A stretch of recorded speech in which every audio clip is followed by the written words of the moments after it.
Hey, thanks so much for joining us. How's everything Oh, been going? well, it was a hectic day. Hectic. Anyway, I did have you down on my calendar, okay, but I screwed that up. But I didn't recognize the email. You did send it, so it's all my fault. No, we No can't worries. possibly heap any of this onto you, Coach. It's been too long of a couple months to heap any blame on anyone. This has been crazy. How have you been holding up? Are you keeping Very in high good. spirits? No, very good. Really, I've actually enjoyed having an empty calendar. I didn't realize how much fun you could have with spare time. It's been unique. It's been a good experience. I love those helmets. Thank you. Yeah, you recognize those? You bet. You bet. Those They are carried me. They carried me. Those helmets did. well, we had Carl Peterson on earlier in the day, and he's already sending us some Vermeil wine. So we already got ours coming, so we don't even Hold him to it now. right, Oh, exactly. we will. Don't let him forget. Yeah, well, we're not going to get it quite in time to do the online. You get to do if you buy the certain package, you get to do the online taste test with you, right, Coach? Yeah, I have that in 55 minutes. Oh, and that's another one. That's the other one. That's the signature series, the three leading cabs. Tonight we have one with the club members. That's tremendous. Yeah. Well, It's the first time I've done it, so we'll see how it Oh, goes. interesting. I want to urge everybody, all of our listeners, to go to vermeilwines.com. You can get all the information, and you guys have such a plethora and an array of different price points. And I think that's so key into this because there's a lot of people, like Noah and I, we're kind of beer drinkers by nature. So kind of take Nothing us wrong with through, that. right? Well, just kind of take us through some of your products and what you might suggest, kind of to the average person, kind of looking to dive into this whole wine thing. Well, it started as a hobby of making 150 to 200 cases of Cabernet, Jean-Louis Vermeil Cabernet, my dad's name and my great-grandfather's name. And anyway, then we did that. We were doing that when I was coaching the Chiefs for fun. And then we turned that into a business.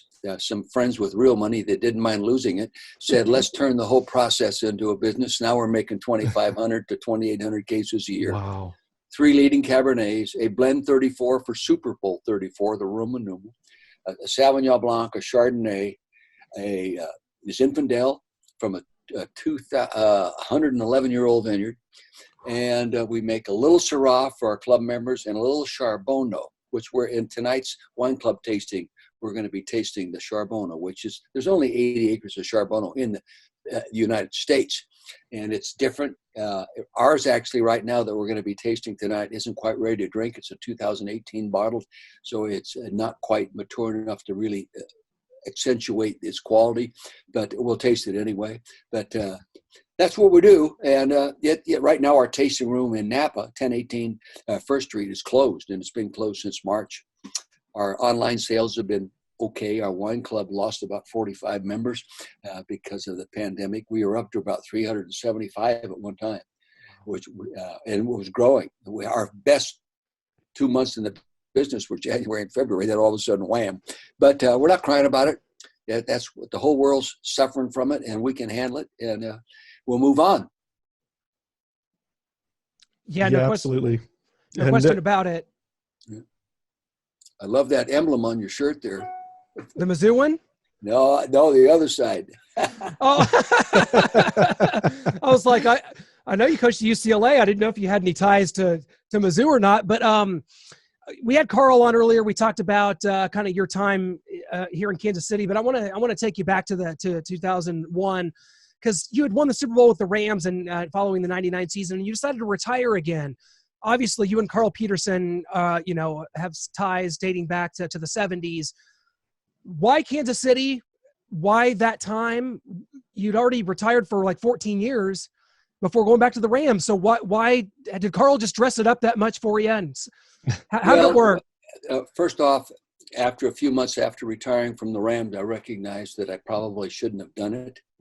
It was an emotional decision. My family wanted me home. We were able to do something that we'd always tried to do, is win a Super Bowl. I also had a trophy on my back desk here behind me when I was Coach of the Year first time, and everybody on it had been fired after winning the Coach of the Year, and I didn't want to end up one of those guys, and the opportunity to go out on top and turn a program over really ready to play well to somebody who was doing a good job like Mike Martz sounded like a good idea. It was a mistake. I don't sit and wallow in my tears about it. But the reason I went back is Carl Peterson and Lamar Hunt. And Carl and I are very, very close. And Lamar Hunt, I had great admiration and respect for him. He's the number one owner in the NFL in history, in my opinion, in all the overall qualities. Humble, allows general managers and presidents to run the team, coaches to coach, and enjoys every minute of it. And he asked me permission to come into a team meeting. I said, Lamar Hunt, you own this team. You own this team. And to work with Carl, I have admiration and respect and love for Carl Peterson. I've known him since he was a kid, when I kept him on the UCLA staff when I took the job. And he's always done a better job than I thought he would. I mean, he takes a great job but makes it better. He did the same thing in Kansas City.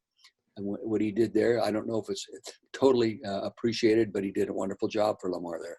Now, they didn't win a Super Bowl or many playoff games. And that's how everybody is evaluated, based on a few ball games. But over the time, he did a wonderful job in Kansas City. And something, guys, Kansas City is a wonderful city. Yeah. They have passion as they do in these other cities. They're not quite as intense. I don't know if they have a mean streak like some cities have, and I enjoyed the 5 years there probably as much or more than any city I worked in, because of the people, because of the ownership, because of Carl Peterson, because of the players. Yeah, look at this right here. That's it. Will Shields shirt. Okay? Yeah. How could you do any better than a Will Shields? What I mean? Absolutely. So it was a great experience. The Eric Hicks, the Trent Green, and all these people I'm still in contact with. Casey Wigman, these guys, I'm still in contact with them. They're like my family, those guys are. And Willie Rofe, my God. So it was an experience that went beyond my own expectation. My only disappointment is I didn't do a good enough job or help people do a good enough job to present the Lamar Hunt Trophy to Lamar Hunt, because he deserved it long before now, and Andy Reid came in and got it done, which I love the guy. Well, yeah, not since your time here have we seen an offense this explosive and dominant. Where did your thoughts go to, and your emotions? Kind of what emotions did you have, not only seeing Kansas City bring the Lamar Hunt Trophy back home, but winning Super Bowl 54 behind Patrick Mahomes and your good friend Andy Reid? I couldn't help but feel a little bit of it emotionally myself, having worked there 5 years and knowing how much it meant to the Clark family. Yes, Lamar's gone, but the rest of the family are there. And I know what that organization itself and the city means to them. And then to bring a Super Bowl trophy to them, I don't think there's any organization, any company, any fan base more deserving than a world championship trophy. And Andy Reid did it, and I have great admiration for Andy, and I have for a long time. I consider him a good friend, and I'm a big supporter of his. And he's a remarkable coach, and he's already proved it. But to win the Super Bowl now, he's really backed up what everybody believed in the first place. He's a remarkable coach. Well, we got so close back in 2003. That team was so special. You built a record-setting offense here behind a lot of those offensive linemen you talked about, whether it be Willie Rofe, Casey Wigman, Brian Waters. Brian Waters, my God, man's man. Right? Yeah, absolutely. Tony Gonzalez, you built that offense, and Holmes. It was something. You developed Dante Hall into a dynamic player, into the X factor. Just kind of take us back to that and your kind of idea of how you wanted to build this football team. Obviously, you've got Al Saunders to run the offense. He's familiar with all this. And then your buddy Greg Robinson's on the defense. And the defensive side never quite caught up. And that's kind of where we fell short there. And that's, that happens. That's football. But just kind of take us to that. But, our defensive drafts just didn't go as good. I probably screwed them up as much as anybody. We didn't, we draft the number one kid and he doesn't show up to training camp. Remember him? Doesn't show up to training camp. When he does shows up, he's out. He's 20 pounds overweight and fat. So we worked him out to get him in shape. The first game he gets in, he breaks his arm. So we lose him for a year. Ryan Sims. Yeah. Sims. Yeah. Ryan, and we thought he was a fine prospect, but it just never got out of him. We never got anything out of it, really. So that hurt us, and a couple other choices we made, it didn't end up being good choices for us. And that hurt us. We could never get the defense anywhere close to the quality of the offense. The offense over that 5 years period, You take all the numbers out, and they were the number one offense in football, thanks to Al Saunders and Charlie Joyner and Mike Solari and these guys. They did a great job coaching those kids, and I just appreciate them and respect them very much. And we worked hard. We worked very hard.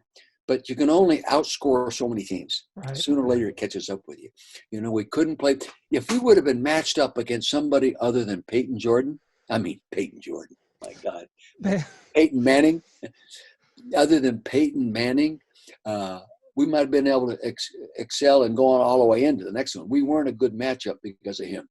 We just couldn't rush the passer hard enough to prevent him from throwing accurately, nor could we cover efficiently enough to prevent him from beating us. No, that's still the only playoff game in the history of the league that no team punted. No punts. Yeah. And we score and get the long run and a fumble. And I think Priest Holmes had 147 or 170 something yards rushing. Oh, yeah. We did. Tony Gonzalez gets a touchdown pass call back for shoving off today. That would be a joke. It wouldn't be called. Okay. But all these painful memories, Dick. In 2005, we had a playoff caliber team. Sure. In 2005, if that 2005 team gets in the playoffs, as we played the last 6 or 7 games that season, we're a contender. We win 10 games and don't go. I'm glad they're changing the rule, finally changing the rule. But that was a good football team. It was you never know once you get into those things. There are teams that have won the Super Bowl, had 9 wins. Where were they all season? When they got in the playoffs, they were better. We had 10 and didn't get in. Yeah. And I'm still a little pissed off about it. Yeah, I know. The Steelers got in. Yeah. Yeah, the Steelers got in that year over, I think, on a tiebreaker, and they wound up winning the Super Bowl. They were the other wild card team that took our spot. So that shows you how crazy it is. All the more power to them. Yeah, that's the way it is. We talked about 2003, that playoff game, the no punt game against the Colts. And that last, when they scored, did you think about, or when we scored, Dante Hall had the return, did you think about kicking an onside kick? What was the conversation like? You kicked it off deep to Peyton Manning. It's a good question. I was never really aggressive in that kind of thinking. If I went back today, I might be more so with analytics and all these different things and all the coaches trying these things on 4th down and different things. Eventually some of that rubs off on you. I was more the old school, do the most obvious right thing now, and don't gamble. If you want to gamble, go play poker somewhere, because if it was a sure thing, they would call it sure thing taking rather than gambling, Yeah. So I didn't, but I think today, if I were to do it over, I would consider more change up things other than the basic routine of handling those different situations.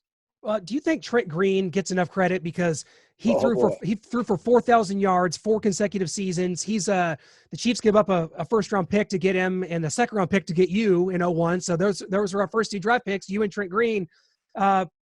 Just talk about him as a person, as a player. He's turned into a tremendous broadcaster for CBS, and I know you know a little something about that as well. Well, I have great admiration for him. This guy, I'm very close to Trent. We stay in touch, and I know what's going on with him and his family and his boys and all his daughter.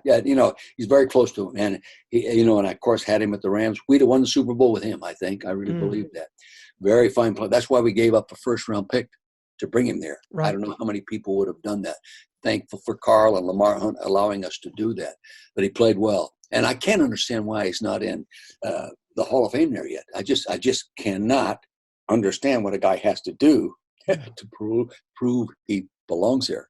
But sooner or later, they will acknowledge it. Brian Waters went in last year, and yes, he belongs there, But Trent's a very special player. In all the players I've coached in my career, he would be right up there with the number ones. And when you put a total package together, regardless of Hall of Fame, regardless of All-Pro, regardless of pass percentage, you put it all together, he's an unbelievable package.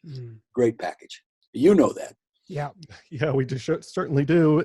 Going back to a certain game in 2002, you start off the season in dramatic fashion against the Cleveland Browns, and here in Kansas City, that game is known as the helmet toss game, where Dwayne Rudd thought he had Trent Green sacked, takes his helmet off, tosses it, and then you see John Tate lumbering down the field. Morton Anderson gets to kick a game-winning field goal on an untimed down. What do you remember about that game, the back and forth between you and the Browns? I couldn't believe it. I was involved with the Miracle of Meadowlands, okay, in 1978. So something good is following me around, I'll tell you that. And, I always feel sorry for the other coaching staff in those situations. There's a little humbleness about that, because you know how you would feel if you were in the same situation. You win the game and lose. Hard to win the game and lose. Cleveland did it. New York Giants did it. And I respect the coaches, staff, and the profession. And to see that happen, of course, I'm glad it happened for our team. And it's obviously we didn't quit playing, or else we don't win it. We didn't give up and say it's over. But you always feel a little sorry for the other guy within that atmosphere. It's, that's unique. Well, we did ask Dwayne Rudd to come on the show a few years ago, and he responded with 2 words, F you. So yeah. we never, that's still pending. Is that the name of a university? I think so. FUC? Coach, we got to ask you about, it's been over a year ago now that we lost Gunther Cunningham, who you brought in 2004 to run the defense. He comes back to Kansas City after being the head coach before you. And you bring him back in after having to reluctantly fire Greg Robinson and just talk about Gunther, how he was as a coach. He was always just so intense, and he's just such an impetuous guy. I've always just, talk a little bit about him, and it's been a tremendous loss. Well, I go back with Gunther when he was a young assistant coach in the West Coast in college when I was. So, so I've known him a long time, and I knew Carl admired him and respected him, and he did what he thought he had to do, and then brings me in there, and I'm not getting it done. And Greg Robinson wanted to end up being a head coach in major or a head defensive coordinator and a head coach in major college. So he goes to University of Texas, wins a national championship, and becomes a head coach of Syracuse because of it. So he got what he wanted out of it. We brought Gunther back.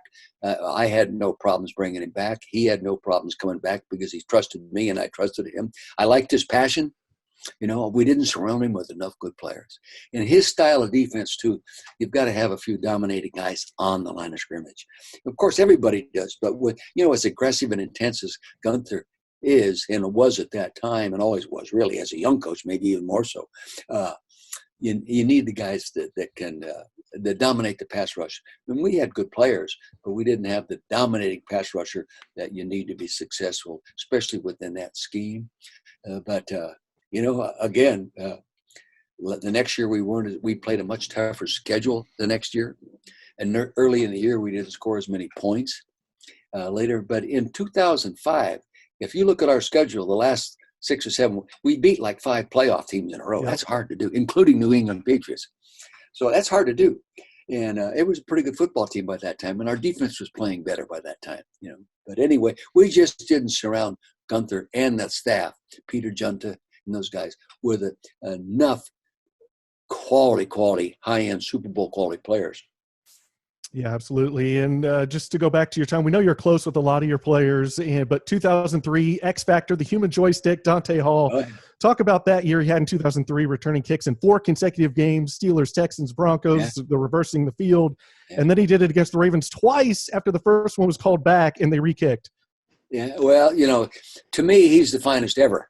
If he'd have stayed in the game and kept his head in the game, and for some reasons he left Kansas City, he goes to the Rams, he gets banged up 2 years in a row, and he gets disappointed and hangs up. I stay in touch with him. He drinks Vermeil wine, okay? And I stay in touch with him. He's a father of 3 wonderful kids, and he's doing well. But I think he gave up the opportunity to be the number 1 guy in a potential Hall of Fame kick returner, because regardless of what these other guys have done, he was, I think, the best combination of both. The punt and kick return guy. He could, like I used to say to him, Donnie, I don't care if you return it for a touchdown. That's really nice. But just bring the ball out so when our offense goes on the field, they walk straight out in front of the bench. Right at the 50, I'll settle for the 50-yard line anytime. Great human being. I watched him mature. He's a great dad and parent. I have great admiration for him. Yeah. We stay in touch. Well, we have such great admiration for your time here in Kansas City, and we can't thank you enough for jumping on with us today. Definitely got to ask you about Patrick Mahomes here, just the specifics about what makes him so great. You had a great quarterback in Trent Green, and definitely a pretty good one there in Kurt Warner and St. Louis as well. And Ron Jaworski, a guy we know pretty well back in Philadelphia. So talk to us about Patrick Mahomes, what makes him so great, and if, how amazing would it be to be able to coach a guy like that just has all these intangibles and arm angles? And Well, I say, first off, he's got it all, and he's with the right coach. He could have it all, not be with the right coach, and not know he has it all. Mm-hmm. That's happened. Okay. And let's see what happens with Brady. Okay. Let's see what happens as he goes off and away from the Belichick regime. But Andy Reid's never had a quarterback who couldn't play. Now, he's never had one that could play like this guy.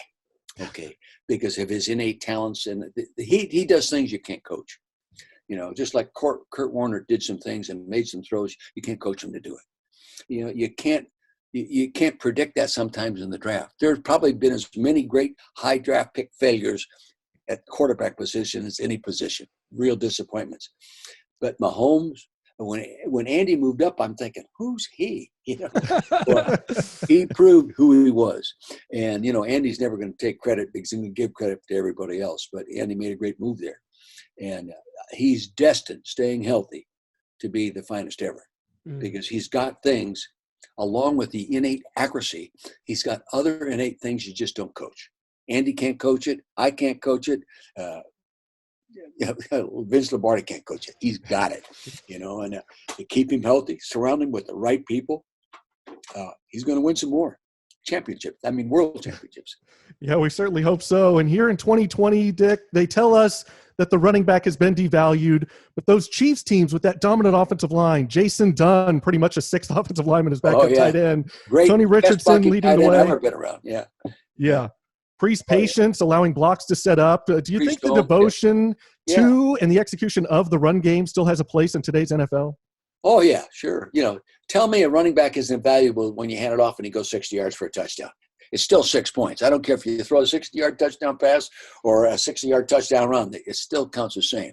And I think you got to be very, very careful of underestimating the contribution of a great running back. Now, there's a lot of good ones, not a lot of great ones. I think the 49ers will bring back the true running game to the NFL. And you'll see more people follow their lead. They're a downhill running team. They come off the ball. The offensive linemen have weight on their hands. They knock you off the ball. They don't try to open the holes or horizontally. They open them vertically, push you off and move you. They get onto the second level. They're mobile, tough, and they run the football. And see, now the defenses are so used to everybody throwing the ball 45 times, 50 times, and running 20 that I think they're going to start a trend. I really do.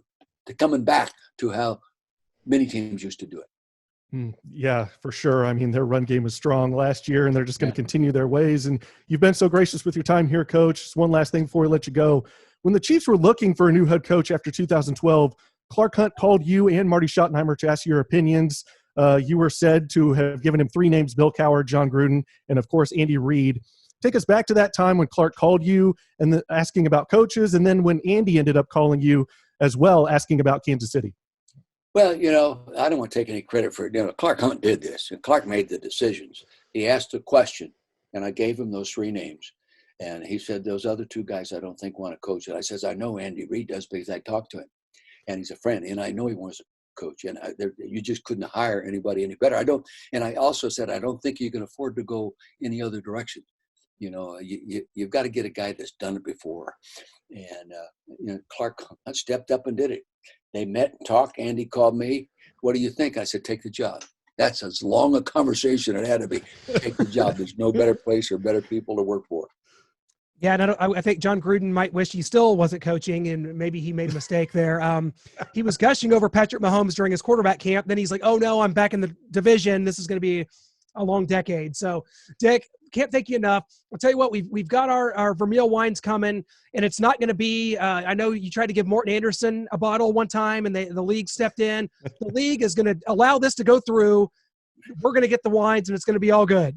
Do you know who the Vermeil Wine best customer is? Who? Morton Anderson. That's incredible. He buys our magnums, okay? Now, I don't know who drinks them with him, but he's a great wine guy. You know, Trent Green and Todd Collins are limited partners in my wine business. I didn't know that either. Oh, yeah, they're a piece of the action. Of course, we have no action. We're in the hole. But other than that, we're going to get again. I hope here in another week or 2. We're going to get you some, Coach. Everybody, go to VermeilWines.com. It's tremendous to have caught up with you. Thanks so much for your time, and we'll definitely have to do it again soon. Thanks so much. All right, I apologize for screwing you up. Not at all. Thank you. No problem. No worries. It was an honor. Thank you, Coach. All right.